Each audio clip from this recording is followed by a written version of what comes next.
ఏంట్రా ఆ bank manager శవాన్ని పాతి పెడుతుంటే ఎవరైనా చూసారా? కలెక్టర్ చూసింది. కొంప ముంచావు కదరా. ఆమెను కూడా లేపేయాలని చూస్తే బాలమురళిగాడు అడ్డం పడ్డాడు. That's not my mistake. Okay, murder అంటే మాంసం పకోడీ అనుకున్న వేటి కర్నలు మింగేసేయటానికి. ఇడియట్. డెఫినెట్ గా బాలమురళి నిన్ను వెతుక్కుంటే ఇక్కడికి వస్తాడరా. వెంటనే అండర్ గ్రౌండ్కి వెళ్ళిపో.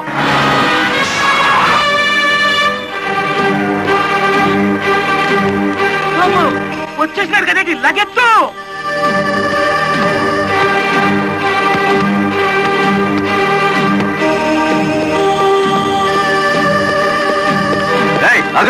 అత్తారింటో కళ్ళు వచ్చినట్టు ఏమిటిది? శేనుగాడు ఎక్కడ? ఇక్కడ అనుకుంటాడు. మక్కలు ఎరగదంతే తెలుస్తుంది. ఎక్కడుంటాడు? ఇప్పుడు మన స్పీడు బ్రేకులు లేని బండిలా ఉంది. అడ్డొచ్చావంటే ఫ్రంట్ టైర్ కింద పచ్చడైపోతావు.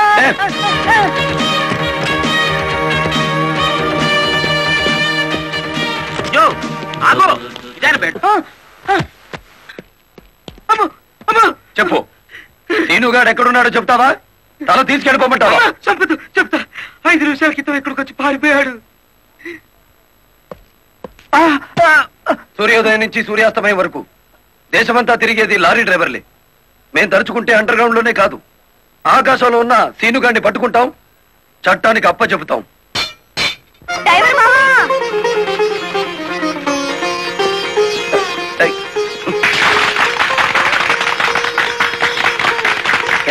ఏమిటిది? నువ్వు డ్రైవర్ కాదు గురు, డైనమెటిక్.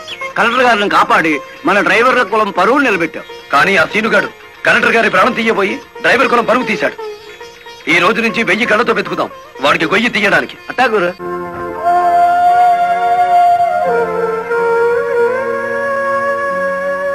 లలిత, లారీ డ్రైవర్ కి ఏమైనా దెబ్బలు తగిలాయా? బాబు పాప. నేను అతని గురించి అడుగుతుంటే మీరు బాబు పాప అంటారేమిటి?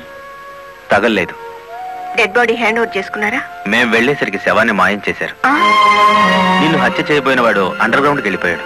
నో, ఈ హత్య ఎందుకు జరిగిందో, ఎవరు చేయించారో 24 గంటల్లో అన్ని వివరాలు నా ముందు ఉండాలి. లలిత, నువ్వు రెస్ట్ తీసుకోవాలి. ఎస్పీ గారు. Yes madam.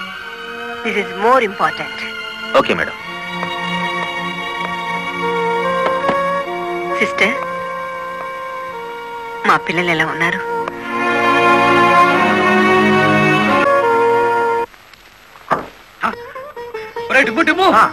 కూర్చొని పట్టరా, కలెక్టర్ గారు.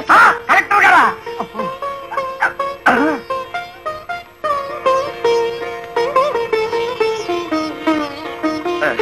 నమస్కారం కలెక్టర్ గారు.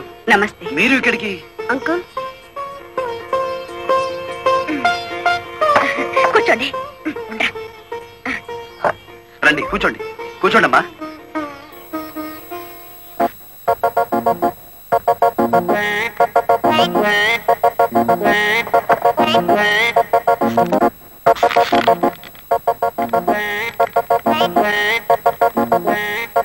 ఏమిటి, ఏమైంది? ఏం లేదమ్మా, మీరు కూర్చున్న కుర్చీకి 3 కాళ్ళు.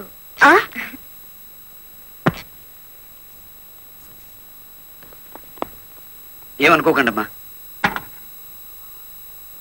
అమ్మా తప్పైపోయింది. కూర్చోండి అమ్మా.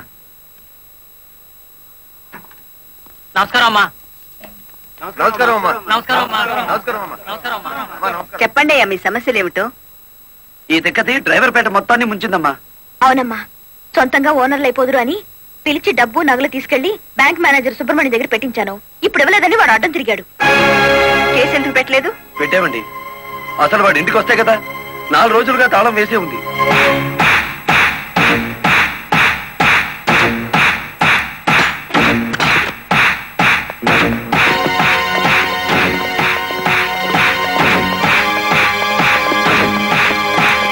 ఆడి జీతం ఎంతో, జీవితం ఎంతో ఈ టీవీలు ఫ్రిడ్జ్లు చూస్తేనే తెలుస్తుంది. రండి.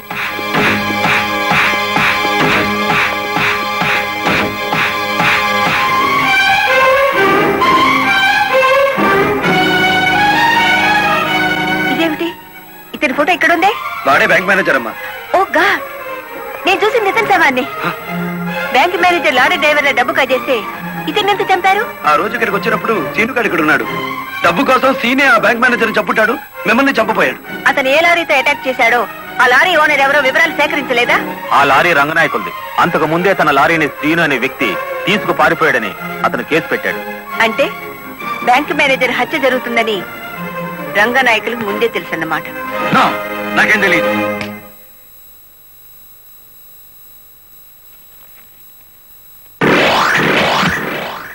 Open the file.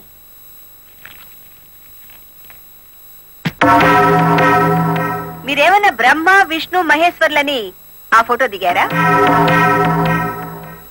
హత్య చేసే ముందు హాస్పిటల్లో పడుకోవటం, పథకాలు వేసే ముందు పోలీస్ స్టేషన్ లో కేసు పెట్టడం క్రిమినల్స్ కే తెలుసు. నేను క్రిమినల్ కాదు, పెద్ద మనిషిని. పెద్ద మనిషిని అని డ్రైవర్ పేటలో శుద్ధ ముక్కతో రాస్తారా? మీరు నన్ను అవమానిస్తున్నారు. మీరు చట్టాన్ని అవమానిస్తున్నారు. కేవలం ఫోటో దిగినంత మాత్రాన చచ్చిన వాడికి చంపిన వాడికి నాకు ఏదో లింక్ ఉన్నట్టేనా? డ్రైవర్ ఓనర్ అవటం మీకు ఇష్టం లేదు. అందుకే వాళ్ళని ఆనాడు కేసుల్లో ఇరికించారు. వాళ్ళు కేసులో నుంచి బయటపడేసరికి బ్యాంక్ మేనేజర్ సహకారంతో డ్రైవర్ల నోళ్లు కొట్టారు. వాళ్ళ తిరుగుబాటుతో నిజం బయటపడుతుందని బ్యాంక్ మేనేజర్ని హత్య చేయించారు. ఈ నిజాన్ని నేను ఈ రోజు ప్రూవ్ చేయలేకపోవచ్చు. శ్మశానంలో పాతిపెట్టిన శవం కుళ్ళిపోతుందేమో కానీ ధర్మాన్ని పాతి పెడితే మళ్ళీ ప్రాణంతో లేచొస్తుంది. Mind it. వామ్ము, డ్రైవర్ల డబ్బు లారీ టైర్లలో దాచిన విషయం కనిపెట్టేస్తారేంటి? వెంటనే సీనుగాడికి డబ్బిచ్చి స్టేట్ విడిచి పారిపోయి ఏర్పాటు చేయి.